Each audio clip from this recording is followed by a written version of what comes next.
them, Aubrey. Oh, sorry. There we go. There you go.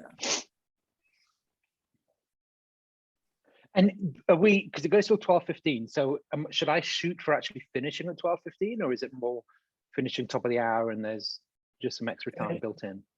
Yeah, finish the top of the hour, see if there's extra time. So, yeah. Okay, great. As if we got overtime. Hello, Hi, Pam. Pamela. Wow, Pamela looks like you're somewhere very beautiful. Yes. I'm in Oaxaca. Ah, lovely. Yeah.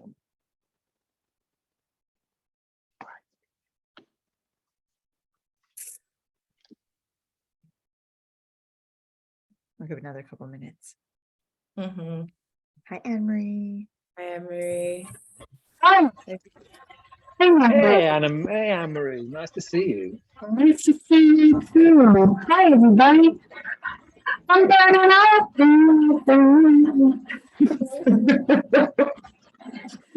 Love the energy I'm receiving all of that energy here in Cape Town.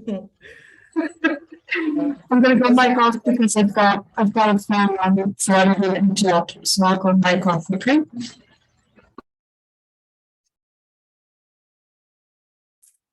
Yeah, and welcome, Sakni, as well. Thank you. So maybe just a few more minutes, 17:03. So 2 more minutes, then we can start. Hey, is that okay?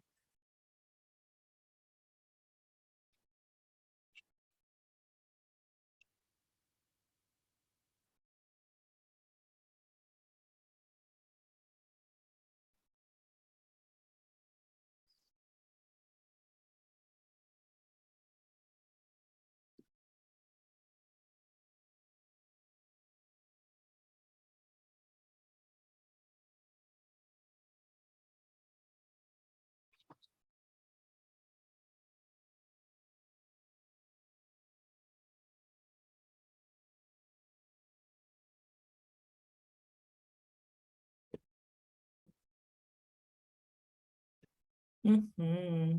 We need Fede with his good music. I know, but we are recording, so Mhm. should I intro you, and then hopefully by the time I'm done, have more people. If not, we can start, Martin. I'm always excited to hear you talk. And it's also being recorded for folks who can't be here, so. Sure. be watching. Mhm. Okay. Okay, so good morning, good afternoon, good evening. Welcome to our second guest speaker session for our Rise Up Fellowship program. Today, we're going to hear from Mr. Martin Kirk, who was a co-founder and director of strategy for The Rules, which is now Culture Hack Labs. Martin sits in our council and is also always a source of wondrous wisdom and knowledge when it comes to narratives and narrative form and how it manifests in our day-to-day as we've been engaging in module 2. Prior to The Rules, Martin was head of campaigns at Oxfam UK and head of global advocacy for Save the Children. He's also written extensively on issues of poverty, inequality, and climate change. Martin, we thank you so much for taking the time to be here with us today. We also appreciate the gift of energy we are to receive from you today. I will hand over to you to kick us off, and then when you're done, Aubrey and I will help facilitate the discussion. So if you have any questions as Martin is speaking, please feel free to place them in the chat or jot them down, and then we'll address once the intervention is done. And with that, Martin, I can hand over to you. Thank you so much. Thank you very much. Good morning, afternoon, evening, everyone, wherever you are. I think we just with Aubrey and Ashanti here, we have 4 p.m. and 4 a.m. So, 5 p.m. and 4 a.m. I mean, ridiculous. So good to see you all. Hello, Adam. Oh, bye, Adam. There we are. Hi, good Adam. So we've got quite a few people here, which is great. What I'd love to do is just, more people joining all the time, how lovely. What I'd like to do is just kind of hear a little bit about who I'm speaking to here. So if we could just do a very quick go round, and if one person as you go could just nominate the next, so we just keep it flowing. And just literally your name and where you are to start with. It's a fairly big group, so otherwise we'll be here forever doing that. So if maybe I could start, well, yeah, I'm Martin Kirk and I'm in New York. upstate New York, and I will pass to Pamela. I'm Pamela. I'm currently in Oaxaca, but I'm based in Toronto usually. Do you want to pass it to somebody, Pamela? I'll pass it to Aubrey. Good morning. I'm Aubrey, and I'm on the North Shore of Oahu in Hawaii. Good morning, everybody. Great to see you. I'll pass it to Lynn. Oh, lovely. All. I'm Lynn. Hello, Martin. I'm currently sitting in the Pacific Northwest, usually where Adam is sitting in Costa Rica. And so I guess I'll pass it to Adam. Hi, everybody. Martin, nice to see you. My name is Adam Oosthuizen. I'm South African, and I'm usually in Costa Rica at this point. I'll pass it on to Anne-Marie. Hi, madam. Hi, everyone. I'm Emily. I'm in Western Spain, originally from New York, and happy to see you. I'm going to pass it to Daniel.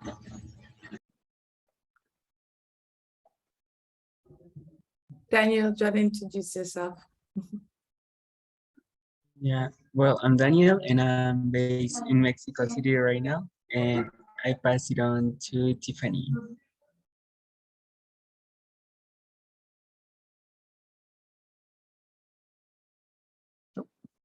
Tiffany. I can't speak based in. Okay. Yeah. All right. Thanks, Tiffany. It's okay. We'll pass to Ebony. Ebony. Yeah. Hi everyone, I'm Ebony and I'm based on Lenape land in New Jersey. And I don't know if anyone else is missing. We can pass to Bless all. Blessel. Yep. It's all in Sakni, yeah. Yep. Hi Blessel everyone. or Sakni? Yes. You said Hi, Sakni? I'm Blessel.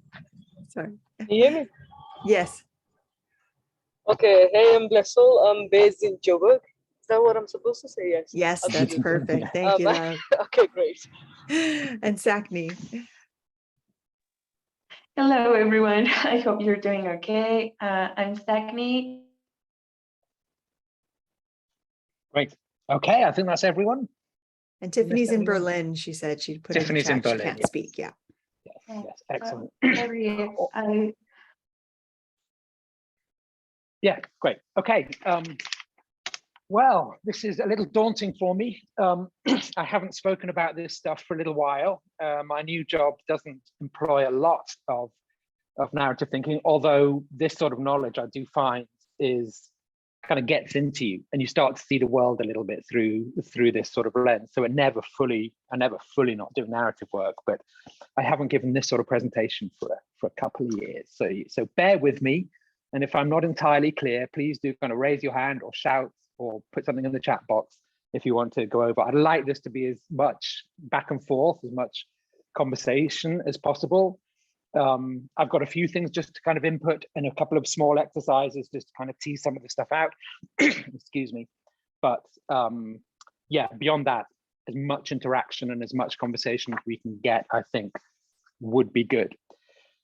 Right, let me dive in. So what I've been, what Mehul and Ashanti and co kind of were telling me leading into this was that there's a particular interest in looking at what a frame is and how frames work and what sort of level they operate at. So that's what I've kind of focused on during this conversation. But as I say, take it wherever you want. You know, I'm just starting here, but it can go wherever we want. I'm also aware that you're in session 3. You looked at the iceberg exercise that we've done in the past that kind of forms a kind of foundation for the curriculum and the way of thinking about these things. Is that right? You're all familiar when I say the iceberg exercise? You're all good with it. Okay, so I wanted to start there and then move on. And what I want to do first is start there and throw a couple of slightly awkward questions into that as an exercise, because it's a really good foundation. It really gives you a mental image. It helps define the different layers of the narratives. but it's a static presentation, and narratives are not static, and human thought is not static. So we got to put a little flow into this at this point. So it's great that you start there and you understand that structure. Now let's put a little bit of movement in it. So, I mean, I'm just gonna, it's just ever so lo-fi of me, but there you go. So you've got the iceberg there, and you've got what looks like on this picture like a set of levels. So you've got the actions and expressions up there, and then it's logic, ideology, metaphor, phrase, and that's not untrue, but it's also not a static truth. Actually, though, I would say those are, you've got to kind of loosen your mind a little bit and allow it to flow between those levels, because none of them obviously are independent. They all interact with each other, and each of those things can work at different levels. So in some cases, you might find ideology. In fact, I would say most cases, you would find ideology, or what you could otherwise call the worldview, is the root soil from which everything else grows. But sometimes metaphor is what really holds the narrative together. And sometimes it's more of a logic-based narrative. So it can be lots of different kind of structures to a narrative. They all have all of those parts to them, but we have to start thinking about the interaction between those various things. How does the narrative, how does the metaphor influence the frame? How does the logic get expressed in the ideology, or the other way around? Okay, so we want to just allow our brains to soften a bit and just see that all these things are constantly interacting and moving up and down the layers. So that's one thing. So, and I'm just going to talk about frames in two particular ways. I'm going to separate them out into what we might call surface frames and deep frames. Is that a structure you've heard yet? Have you heard of surface frames and deep frames? No. Okay, we haven't talked about that yet. Yeah. Okay, good. So, and you could put 3 levels there. You could put actually 4 levels there. I'm just going to keep it to 2 because they are the kind of the foundation of it. So if we look at surface frames are really as close to literal as frames get, and no frame is perfectly literal, because a frame is often called, in especially by cognitive scientists, often called schemas. And a schema or a frame is a way your brain processes information, and it's a frame is a particular. And you can think of a picture frame. You can think of a picture frame to think about what information is going into how you are processing any particular thought or issue or anything like that. So let me give you an example. So the word restaurant.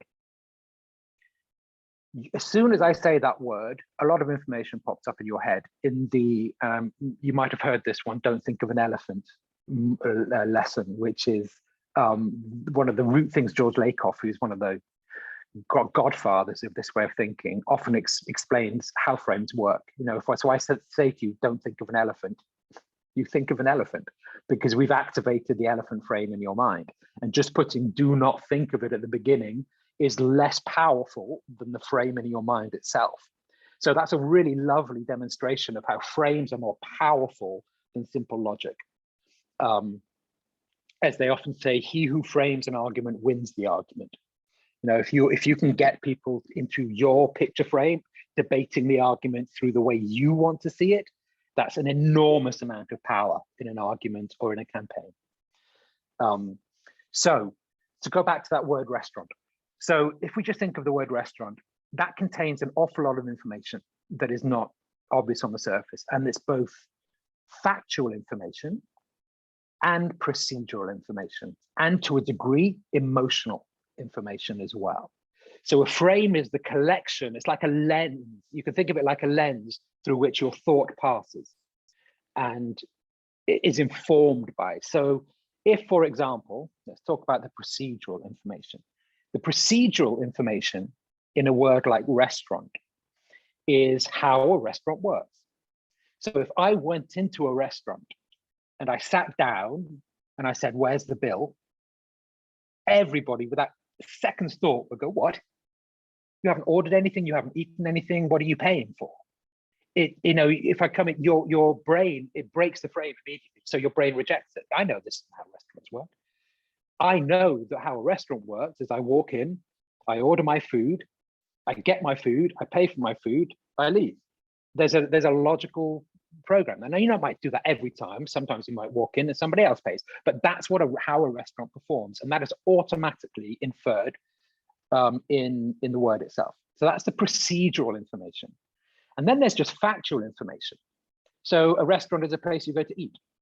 A restaurant is usually a building or a part of a building that's relatively self-contained. A restaurant is where waiters work. A restaurant is where chefs work. All this information is just automatically contained for you in the meaning of the word restaurant. So it's procedural information, it's factual information, and now let's get to the emotional information. So imagine I was in a restaurant last night and I live in America. So let's just say there was a mass shooting in the restaurant I was at last night, a horrifically common experience in this country. If I had that experience of a restaurant and the following week, somebody said to me, let's go to a restaurant to eat, I would have an emotional reaction because I'd just been through an enormous emotional experience in a restaurant. So literally saying to me restaurant for a while, you could say it triggered a trauma response in that case, but there's a lot of information there. Or contrast that with if I'd just been for a baby shower in a restaurant and you say the word restaurant to me tomorrow, I'm going to have a whole set of different emotions in it. It depends whether it was a good birthday shower or a bad birthday shower, I guess. But it would be a much kind of softer, warmer, more lovely set of emotions. So that frame contains factual information, it contains procedural information, it contains emotional information. And it also contains a lot of just associations you have had with restaurants through your life. Like, so if somebody who's never been to a restaurant before and you say, let's go to a restaurant, they're going to have feelings about that compared to somebody who works in a restaurant, for example. So your personal, for each of your frames for restaurant is unique at some level of that meaning. But it is also, you have a shared understanding there as well. Okay, so that's an example of a surface frame because it's a word, it contains those things, but in the sentence, so I can give you a sentence. I went to a restaurant last night and met a professor I used to know at college. Okay, there's a sentence there. I went to a restaurant, but the word restaurant in that sentence is literally, it's in no way providing context or framing for the rest of that sentence. It doesn't tell me anything about my professor. It doesn't tell me anything about what time I went to the restaurant. I went to a restaurant and met my old professor. It only tells you where you went. It only tells you the information in that word. It has no bigger context on that sentence. It doesn't provide you anything more. So that's a surface frame. A deeper frame is one that provides context. It's one that is operating at a deeper level in the logic and infecting or inferring or infusing everything above it, right up to the messages, with the logic of that frame. So when we were at the rules, and a deep frame is often not visible. A deep frame is contained within the language of the surface frames. So for example, you could say one of the frames that we identified at the rules very early on, there was a very deep frame in the global narrative on poverty. It was almost like a defining frame of the narrative on poverty, is that poverty is natural. Poverty simply exists in this world. You can take it from the old Bible saying the poor will always be with us, or you can take it from the narrative that exists today around global poverty, which is that it's just something we all know exists. There are always going to be a number of people in poverty. The question is what level is it? Now, if you have that assumption deep in your psyche, if that's what you've been taught over your life, that it's just part of your worldview, then you perceive the actions required in the face of that poverty a certain way. Contrast that with if you've been taught through your life that poverty is created. And poverty is black, yes, and female in most cases. So imagine you start from the understanding that poverty is created.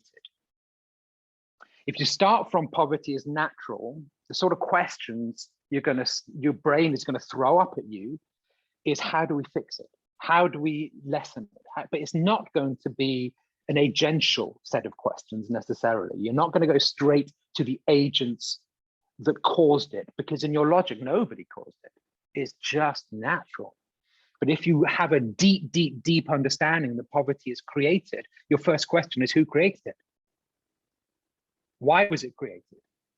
Now you're looking at the agents of it. And super importantly, now it becomes a political question, because it's who's making those decisions where to create that. Because we all understand, if you take the word create and you analyze it as a surface frame, we all understand certain things about it. There's a force happening there. It's not exist or doesn't exist.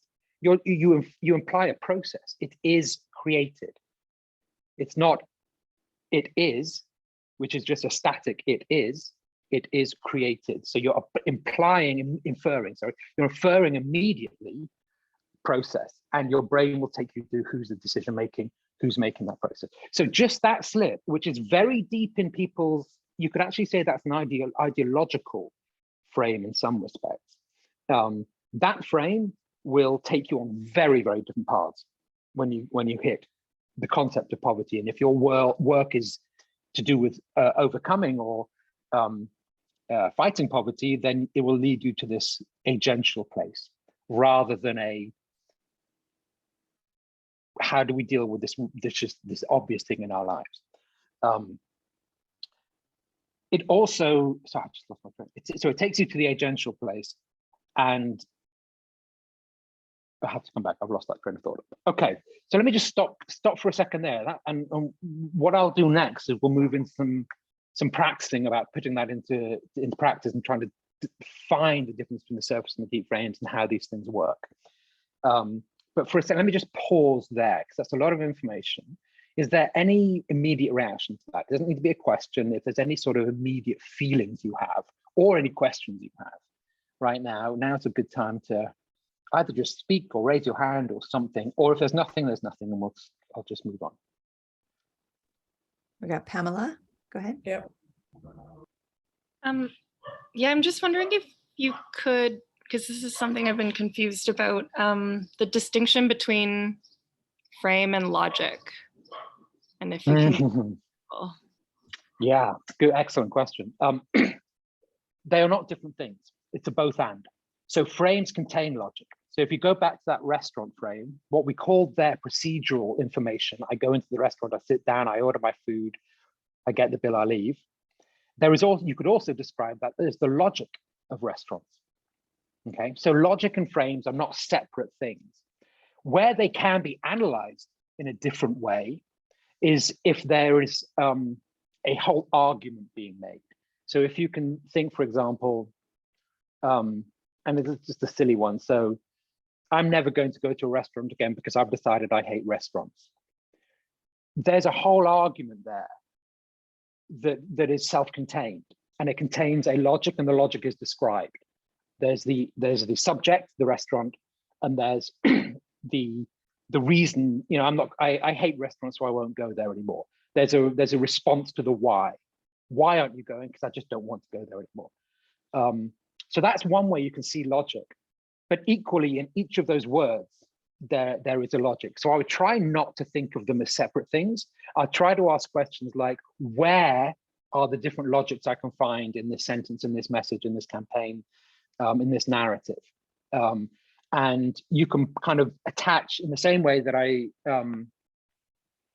you can attach different questions to find the different logics.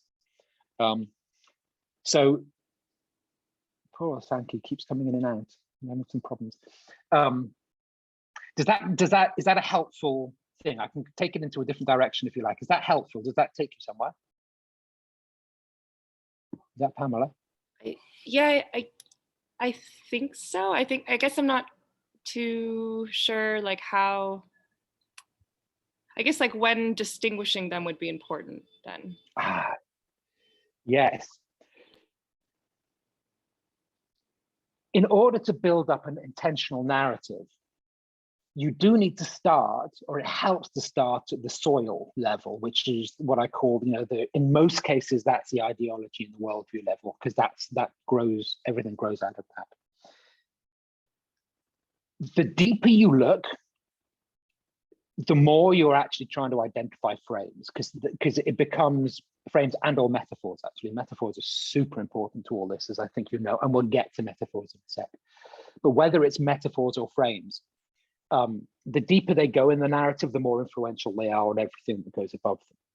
And what's useful about thinking in terms of frames and metaphor is that they're very condensed things. Like the word restaurant with all that information is one word, and it's and metaphors obviously are incredibly powerful in terms of bringing different concepts together, so your brain understands them as a complex thing. So, for example, I'll give a primary metaphor. A good primary metaphor is love. Love is warmth. Love is warmth. That's been found in every culture all over the world. Love is warmth. So you're taking two concepts there. You've got love and you've got warmth. You're fusing them to give extra meaning to each of them. So it's the fusing of those conceptual domains or concepts that brings greater understanding, mostly to the first one, to what love is, because it gives it, in this case, it gives an emotional thing. Now, it's super interesting to think why every culture in the world has that metaphor. Any thoughts on why that might be? Warmth helped you stay alive. Warmth helps you stay alive. But how does that connect to love? Because love helps you stay alive. Yeah, you keep alive what you love. Yeah. Now we're getting to, you keep alive what you love. Okay, so where in our lives do we most need to be kept alive? Kept alive, not live, kept alive. Oh, repeat the question, Martin. At what stage in our lives? Oh, as a baby. As a baby. Mm. So what experience does it have a baby? What is the experience, the physical, the lived experience? There you go. Yeah. So the baby's brain associates being held with the body heat that transfers with the mother's love and protection. And that is, we call that a primary metaphor because it forms at that very, very early stage of life where your brain is literally being hardwired. The human brain, as you're born, is completely flat on the surface. It's undifferentiated. There's no ridge there. And as humans have evolved to the point where we select for cultural reasons, not for physical reasons anymore. So our survival is often based on cultural factors rather than physical factors. If you're a horse and you're born with not a broken leg, if you're born with 3 legs, that's going to determine your life path. But a human's life path is determined by its cultural fit and how well it fits into the culture it's born into. And we develop that fitness by absorbing the information that's around us in the culture. Children don't access alpha brainwaves until they're age 7. So the state that children are in is literally a state of hypnosis in the first 7 years of their life, which means all the information is going straight past their conscious brain into their subconscious. They are being programmed. So one of the first things we experience is this experience of love, being held by our mothers and being held by, and so love is warmth.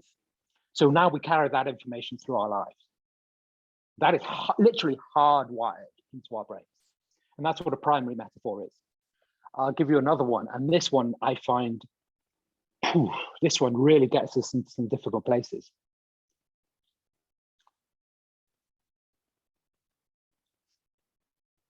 Darkness is dangerous.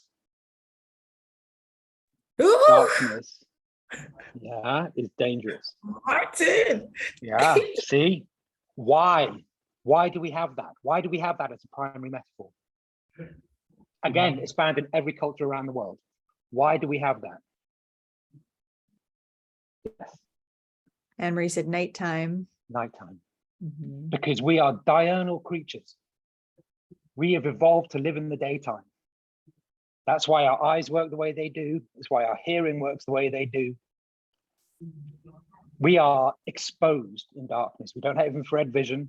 We don't have the sort of hearing of an owl or anything, or a bat. We don't have echolocation like a bat that's unaffected by light or dark. We are born to live in the daytime. We are unsuited to being at night in the darkness. So darkness is dangerous. If you go into the woods in darkness, you can't see the predators. A lot of them can see you, but you can't see them. So at a root level, that is a primary metaphor that almost all humans carry. If we saw racism through that lens, we'd have a very different response to it. It's a really disturbing reality, that for me, because it says our reaction to color through our lives is always, and this is why it doesn't matter what culture you go into, people who are darker are less valued. Look at the white men preaching things. Look at you. Eh? Come on. You know, if you look at India, the caste system works on color. Dark, and then what's that? That's why they have less valued and more dangerous. Yes, exactly, Emily. That's why it's so easy for people, certainly in America, to attach the word thug to black men. In this disgraceful, I mean, not disgraceful, it's how we were built and made, but it puts racism in a whole different light. Anyway, we're getting a little off topic here, but primary metaphor, to come back to your to your question from 3 hours ago, Pamela, I'm so sorry. To come back to where the logic lives. The logic lives through all of it, but the further down in the narrative you get, the more distilled, the more concentrated the logic gets. So if you can find the deep frames in a narrative contain a lot of logic, enough to feed everything that goes above it, or everything to apply. I love radicalization. Racialization. It's a consequence of the Enlightenment age. I would say that's not true, Blessel. I would have a different view. I would say this is not something. I would say it's probably been supercharged a bit by the Enlightenment, but actually the Enlightenment gave us the ability to analyze these things in a different way. Darkness is Dangerous has, I haven't seen this, but I would say it's existed in every human culture from the dawn of time. That wasn't invented, that wasn't given to us by the Enlightenment. She said it's not a product of the Enlightenment age, it's a consequence. I don't know if that makes a difference. I think you could also argue that the attachment of darkness being dangerous came with, well, darkness is dangerous was a primary metaphor from dawn of human time, but then now it being attached to Black people and dehumanization was then now of this Enlightenment came after that point. Well, I think what the Enlightenment did was it was a beginning of a period of massive global travel. And so before the Enlightenment, most people in Europe had never seen a Black person. And vice versa, most people in Africa had never seen a white person. So there wasn't the application of that metaphor to culture and to people, because people didn't have the chance to. So in that sense, you can certainly say, and this might be what you meant, Blessel, I'm sorry, you can certainly say that the Enlightenment brought that primary metaphor to life in a cultural sense, in a way that it had never been able to do before. I'm not never been able to do, because of course there was travel before the Enlightenment and there was intermixing, but at the kind of structural level, at the whole social level, at the kind of level of our cultural logic, if you can see what I mean, if that helps. Martin, can I ask a question? So based on Pamela's question, would you say that frames are like an ecosystem of logics, like a certain kind of collection of logics? Yes, they're a collection of logics, but they're collections of logic because your emotions are contained in there, and as we all know, our emotions are not necessarily logical. Yes, true. So I mean, that's really helpful, because you could say the way to find the logic, because there is logic in all levels, but the logic is that non-emotional in a way side. Now you've got to think about how emotions interact with that, but logic exactly is that it's the factual information, the procedural information. of all things. Let's try a couple of exercises. Oh God, look at the time. Let's try a couple of, and I was worried that I wouldn't have enough to say. Let's do a couple of exercises and see where we go. Okay, so I want you to take 2 words, and in the same way that I described the restaurant with the procedural information, the factual information, and the emotional information, just break them down. It will only take like, let's say 3 minutes for this. So you've got to do just quickly, it's like whatever comes to your mind, throw it out, and then we'll see where we go. So one word is justice. And the other word is war. War. Okay, take 2 minutes just to think about the procedural, factual, and emotional meaning in justice for you and war for you. And I'm going to use this moment for a quick bio break. I'll be back in 2 seconds.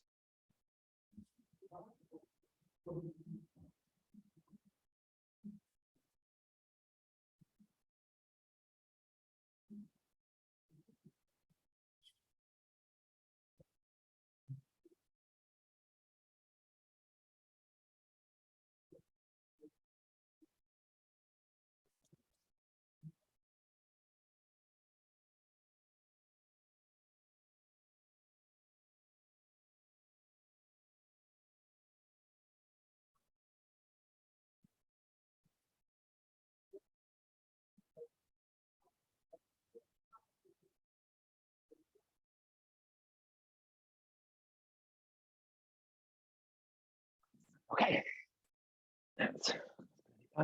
All right. So let's just do kind of popcorn style.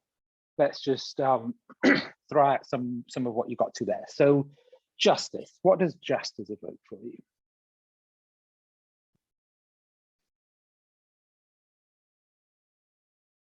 Just to remind you, there are no wrong answers. It's impossible to have a wrong answer here. Okay. So yeah. I want to say the law, but the other part of me is like, no, that's law. Law is not justice, but you know, you get justice through law, but no. So I'm struggling because the courts and human rights and all these nice things, you know, in and of themselves, they can be designed to be injustices. So I'm not sure how one procedural information for justice for someone can be the same for another. But what I hear you saying is that confusion aside, or that not even confusion, it's that multiple meanings really aside, law is in your frame because it came from your mind when you thought of it. So law is somewhere in your frame for justice, and that's enough to think of for now. So law's there. What else is there? What else is injustice? Yeah, for me it was courts. Court. Yeah. Yeah. And again, it was like farce was the emotion that came up, or like comedy. Yeah. Yeah. Okay, so we've got law, Adam? we've got courts. Yeah, sorry, Adam. Yeah, I just had this idea that morality and legality kind of overlap. Yeah, morality, absolutely. And that's where we get to the multiple meanings and the what was the word you just used, Aubrey? The farce. Farce of it. Yeah. The farce of it. Because that is a broken relationship between morality and legality, I think we would probably say. All right, that's good. Okay, now let's move quickly to war. What do people come up with when the word war? Death as a procedural information. It's inevitable. Soldiers, like you have foot soldiers and you have commanders, people who are commanding death to take place, and then the people who go and make the death happen. Those things. Yeah. Nice. Anything else? Flags and symbols. Flags and symbols, absolutely. Nation states. Nation states, perfect. Which then again, it was like, as soon as that came up, I was like, why do I even think that? Because I know war is not connected to nation states anymore. So like the frame was so strong, even though I know that's not how it works. It's interesting to notice that. Yeah, exactly. God, that's so good. Yeah. What about emotions? Any emotions come up for people? Hate, anger. Hate, grief. Thank you. Actually, just And wanted to how? share- yeah, I wanted to share, like, interestingly, when I thought of justice, like the images that came to mind were also anger. So like with justice and war, it was definitely like sentiments for both. And what's that? Can you dig into that a little bit? Was it anger at the kind of failure of justice, or was it anger that provokes us, like an attempt at justice, or what? Yeah, I guess when I thought of justice, I thought of like the imagery that came to mind was like fists rising in the air, rising against righteous anger. Righteous anger. That, exactly. Nice. Okay. Calling for justice. Yes, Anne-Marie, exactly. All right, that's great. That's wonderful, wonderful. Okay, so let's now think of a particular phrase we are all extremely familiar with, horrifically familiar with, I would say, and thinking of those two, thinking of when you might make a choice to talk about justice as opposed to talking about war. Because they both can operate in response to similar sorts of things. So am I responding through a justice lens to something, or am I responding through a war lens to something? Okay, now here's the phrase I just wanted to think about for a second. War on terror. The war on terror that George Bush declared. Can I share an immediate response? That time wasting my time, lying to me. What? War on terror where? Yeah, it does set them up. Okay, so I've got a few little questions. Well, what time is it? Got about 20 minutes. Okay. Okay, the first question, like the war on drugs, exactly, Amanda, and the war on drugs is horrific in exactly the same ways in some cases, the war on terror. But the first question might be a slightly interesting one. I would say the war on terror is a metaphor. There is both metaphor and important frames to see here. But let's just answer why. Why is it a metaphor? Yes. Because terror is not a thing you can fight. Like, exactly. Exactly. Fantastic. War is something you cannot fight. So in that case, how do you win that war? Exactly, Anne-Marie. Terror is an emotion, and you can't fight emotion in that sense. So how can you win in that war? By becoming emotional terrorists, hijacking people's feelings. But have you won? I mean, what does winning mean? Winning in using that frame is only, there is no more terror in the world. Well, who's terrorized? Terror in the world. Who's being terrorized, right? Like who's experiencing the terror is even a question. Yes, it is. The terror is created in the war on the terror. I guess. But they didn't. But notice they didn't choose war on terrorism. They chose war on terror. Why? Why would they do that? Pam, it's never ending. It's never ending. Never ending. It's an endless permission. Why else would they use the word? And let's think back to that moment in time. 9/11 had just happened. America was freaking the fuck out. Giuliani was standing there, you know, the hero of New York. Bush stood up and said, there will be a war on terror. What did that allow them to do? I want to say, from a capitalist point of view, that's a beautiful, never-ending money-making machine. So money in forever. Exactly. That's certainly one benefit. Absolutely. Commit crimes? Yes. Because once you're in a state of war, the whole framework of criminality changes. Sorry, war crimes are a much. Sorry, go on, Shanti. I just want to pause you there. Pam, you've been wanting to say something. Oh yeah, no, I just. Oh, sorry, Pamela. I also just find it interesting because it's like a justification for more terror. The deep, deep, cynical, malicious irony in the middle of that, for exactly the reason just Spammer just said. Okay. What else is the benefit? I mean, yes, the military industrial complex is now having a party because now they can see the big money. Not that they ever couldn't, but even more money.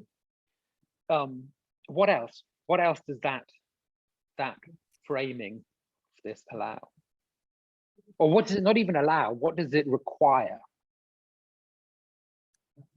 in response to that moment, 9/11? Yeah, an entrenchment of white supremacy, because all that is terrible and terror-filled is not white. So yeah, exactly. Do you know what else it requires? It requires tanks and missiles, and it requires somebody to win and somebody to lose. Mm-hmm. And a unified response. Mm-hmm. And something of a unified response. It requires an army, mm-hmm. and an air force, and a navy. It requires the full unleashing of a nation's power. Oof. Blessel, did you have your hand up? Now, is that sorry? I think Blessel had her hand up. Blessel. Did you want to say something? It was just for a second, because what I thought about was what that moment allowed was for a kind of masking of US's role in like global war, or the system of war in the world. So basically there was a polarization of us versus them, and masking how 9/11 actually happened. Exactly. What a powerful 3 words. What a powerful set of words. That was why they framed it that way. Now imagine if they said, we are going to bring Saddam Hussein to justice, ignoring the fact that Saddam Hussein had nothing to do with 9/11. But but if they said, we are going to bring Saddam Hussein to justice, what would have happened? What would you have oh, sorry, let me go back to war. Sorry, there's one other thing with war. If the public expects a war, the public expects to see everything we just talked about. If I'm not seeing tanks and the guns and the weapons, what are you talking about, war? And also you're activating a sense of patriotism. Well, kind of jingoistic patriotism, because wars require you to double down. Now on my country, and I am the good guys, they are the bad guys. It's binary thinking. It's ever so simplistic. It's good versus evil shit. I mean, stuff, So then it really binds you to your particular in-group that will wage that war. I mean, I'm sure you all remember what happened in this crazy country when that came along. It was almost impossible to question the war on terror. The culture became completely smothering towards dissent, because you dissent in a war, you're a traitor. Yeah. I just want to say we've got about 12 minutes left of the session. Is there any questions, contributions, insights, comments want to make before we let Martin wrap up himself and his wisdom?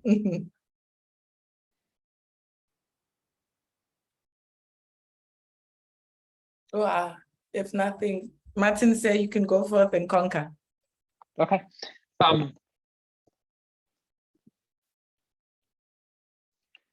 So let's just go back to that question. What would you have expected to see if they'd said, we need to bring Saddam Hussein to justice? Who would have been involved in that? If in war, you've got armies and tanks and guns and missiles, who's involved in bringing people to justice?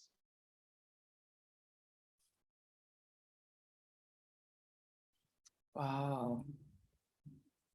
International courts, yes. The ICC.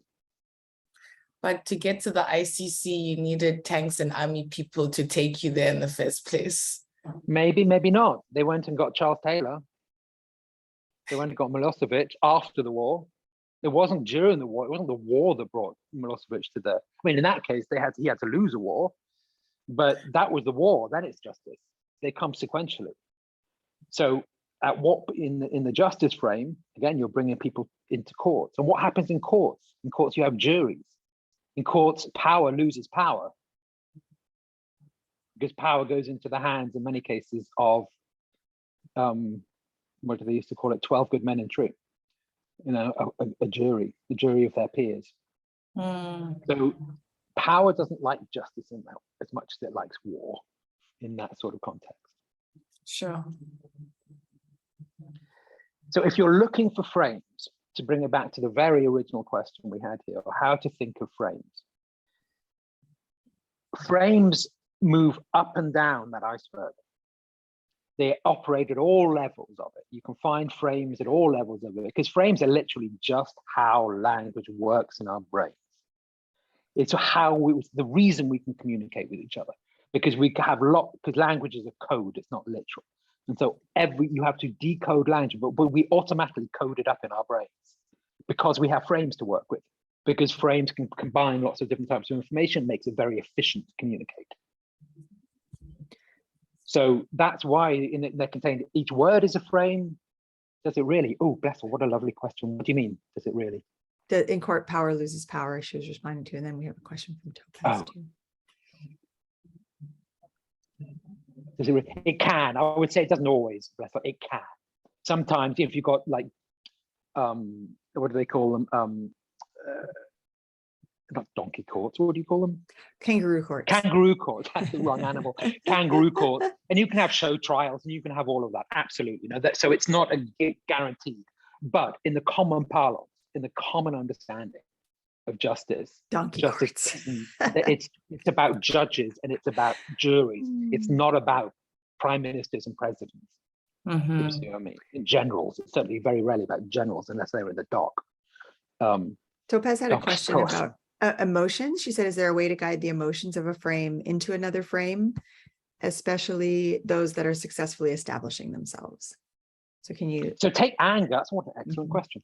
So take anger, as Pamela said. So anger was if you take that 9/11 moment, whether they had gone justice or war, anger was a powerful driving emotion and kind of revenge. You know, it was that we don't actually want justice, we want revenge, you know, because we're the most powerful. How dare they ever attack us?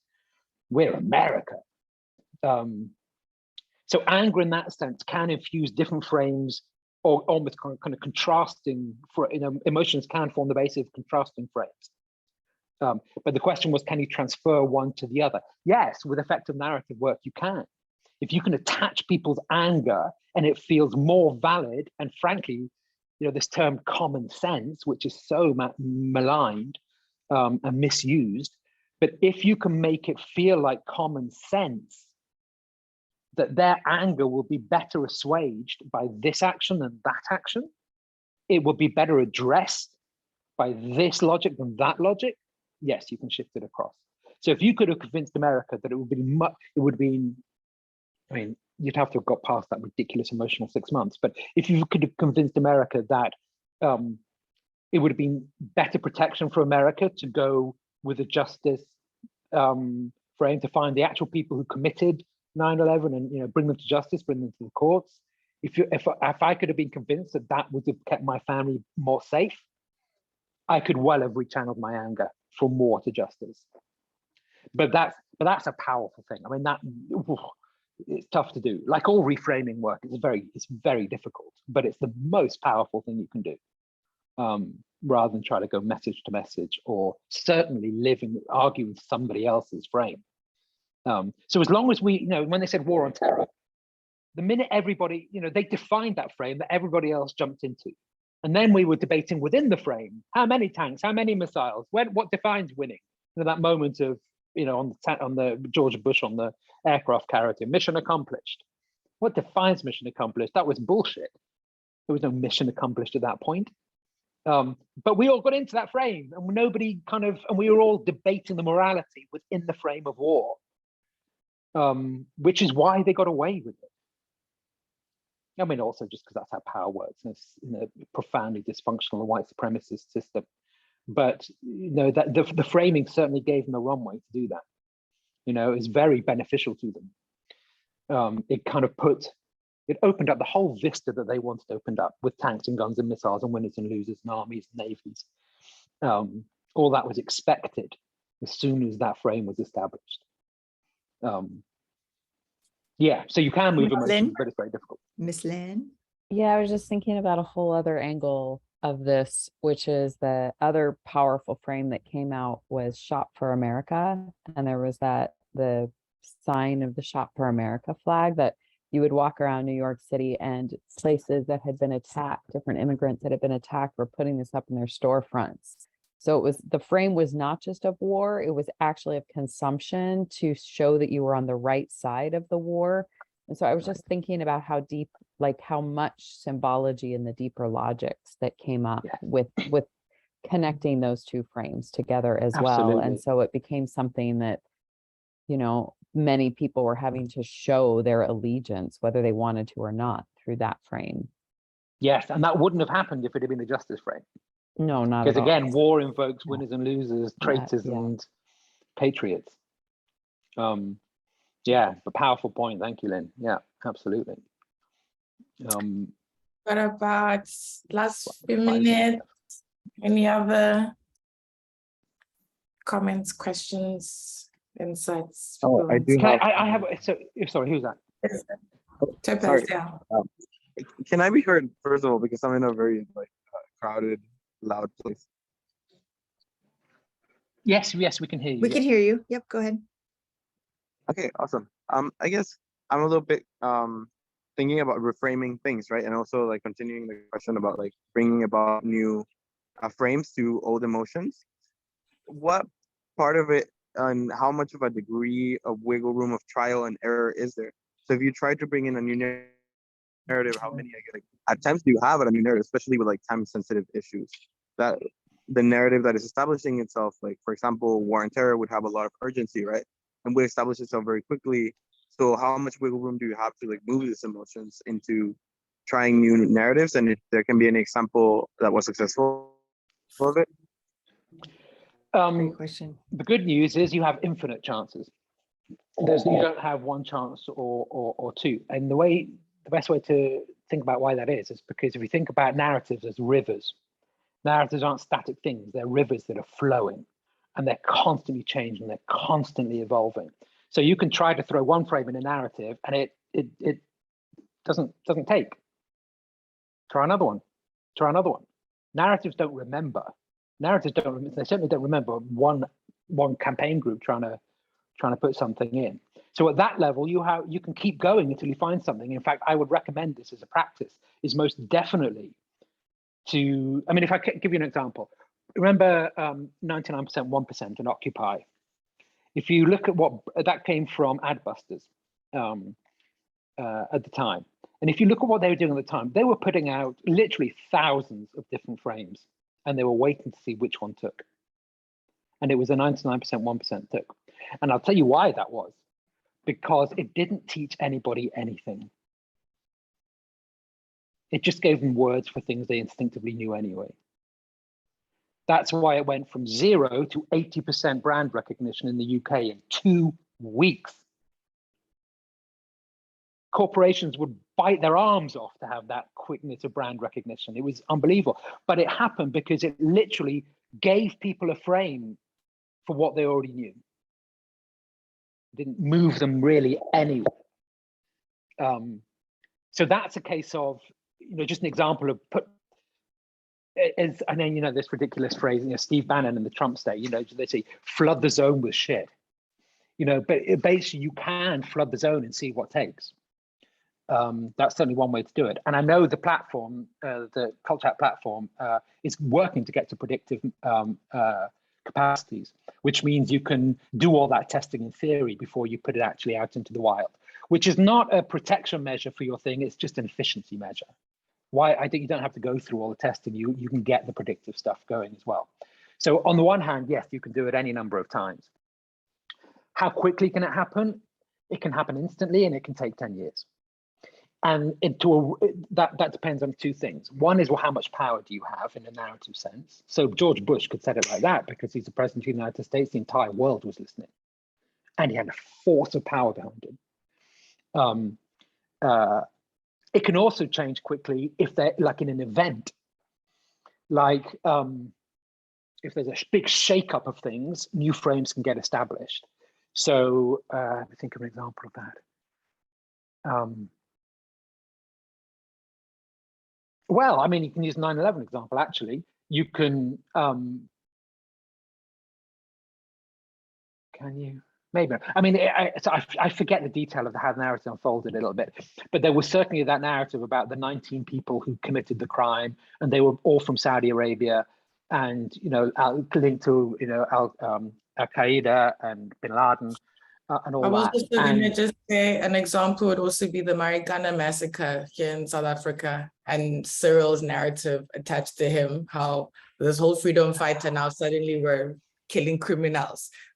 Just the flipping of mine workers and mine workers' rights, as someone who used to found the National Union of Mine Workers and what that massacre did, and how he then changed the narrative as a whole president. And we forget his history before he was president and telling us we are killing criminals. He was also fighting for the same rights as those miners, right?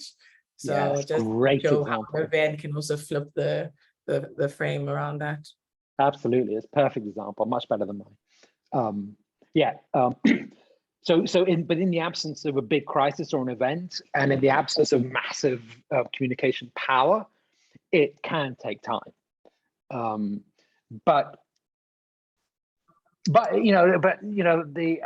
started the I Prefer the Lake campaign, the rules around in Mexico. That was a beautiful, beautiful example of how they could set a new frame very effectively. Because they took it out of tourism, wealth, economics, to life, animism, us, people. Mm-hmm. And they did that through a campaign, and they did it really quickly, and they did it really effectively, and they won. They won. So it can happen. I mean, but there's no one answer to that. It's so contextual. It's so dependent on so many factors. But you can learn how to read those factors and move along. And we got much better by the end of the rules than we were at the beginning. So you do develop instincts and muscle memory and stuff around this as you go. Okay, I'm conscious of time. I'm technically at time. Are there any kind of final questions or thoughts or anything? We had one from Amanda. She said, so in this work, the narrative kind, how long does it take for the sense of dread to disappear or lessen? I think we all have an idea of how deliberate systems of oppression are, but the illumination that happens here is a lot. I'm reminded of something my current boss said to me. When I first started this job, there was an awful lot of space in it. And he basically said, I just go away and think for a bit. We don't need you to do anything. Just go away, and if you want to sit by a river and think, go and sit by a river and think. And I said, but I asked a very similar question like that. I said, this is really uncomfortable. I've got a good Christian work ethic. I've worked 9 to 5 or long hours, long days all my life. You want me to just sit around? That is really uncomfortable. And his response was, get comfortable with the discomfort. And that's the idea here. Mm. We are at the beginning of this period of social, cultural, and system breakdown. We are all going to live with a lot of dread and fear in these coming years. Yeah. The question is how we process it. The discomfort needs to become your space. If you're not uncomfortable, it must be a problem. Nervous system regulation practices important. Yeah. Ms. Ashanti, I know you have to go in just a moment, but I can stay on, and Martin, if you have a few more minutes, if anyone has maybe 5 more questions. Yeah, we can stay on. But thank you, Ashanti. Thank you so much. Thank you, Ashanti. Good to see you. Thank you, everyone, for being here. Love to you all. Thank you, Martin. Any final questions, thoughts, reflections? With that big thinking of, here we are at the beginning of the breakdown. Buckle our seatbelts. Thanks to you, Martin, saying would love to do this again. I think this was really helpful, Martin, to just dive into lots of examples and kind of grappling with these concepts in real words and thinking through them has been really helpful. Yeah. Good. It's been a lot of fun. I was as you can tell, I haven't done it for a while, but I do love these conversations. So thank you so much for giving me the opportunity to enjoy them again. And yeah, thank you all. It's been a lot of fun and lovely to meet you all. And good luck with the next. And if you do want me to do another one, just let me know. Thank you so much, Martin. Have a beautiful day. All right, you too. Take care, everybody. Bye-bye. See all you fellows tomorrow. Take care.